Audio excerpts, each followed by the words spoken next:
Genesis chapter 2. Heaven and earth and everything in them were finished. By the seventh day, God had finished the work he had been doing. On the seventh day, he stopped the work he had been doing. Then God blessed the seventh day and set it apart as holy, because on that day he stopped all his work of creation. The creation of man and woman. This is the account of heaven and earth when they were created, at the time when the Lord God made earth and heaven. Wild bushes and plants were not on the earth yet, because the Lord God had not sent rain on the earth. Also, there was no one to farm the land. Instead, underground water would come up from the earth and water the entire surface of the ground. Then the Lord God formed the man from the dust of the earth and blew the breath of life into his nostrils. The man became a living being. The Lord God planted a garden in Eden, in the east. That's where he put the man whom he had formed. The Lord God made all the trees grow out of the ground. These trees were nice to look at, and their fruit was good to eat. The tree of life and the tree of the knowledge of good and evil grew in the middle of the garden. A river flowed from Eden to water the garden. Outside the garden, it divided into 4 rivers. The name of the first river is Pishon. This is the one that winds throughout Havilah, where there is gold. The gold of the land is pure. Bdellium and onyx are also found there.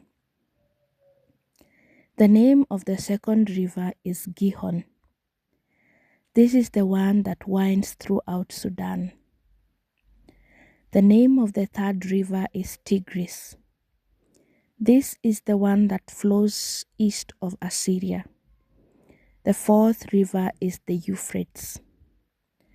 Then the Lord God took the man and put him in the Garden of Eden to farm the land and to take care of it.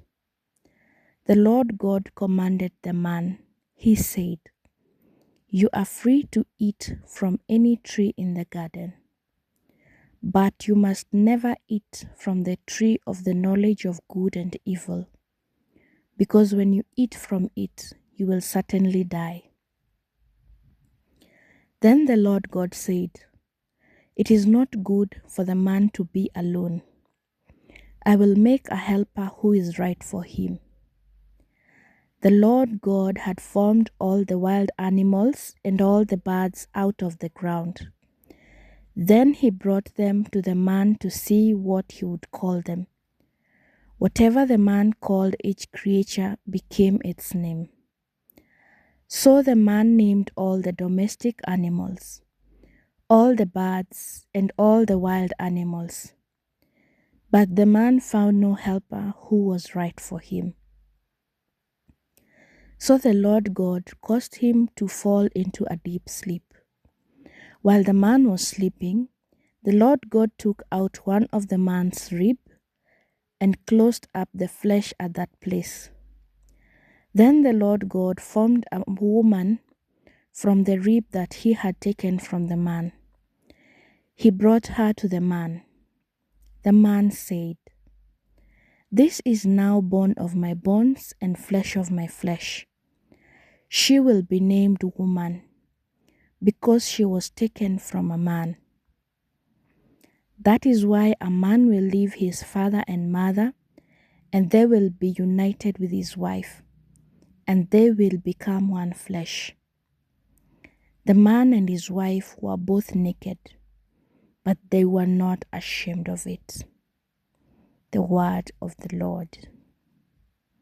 Thanks be to God.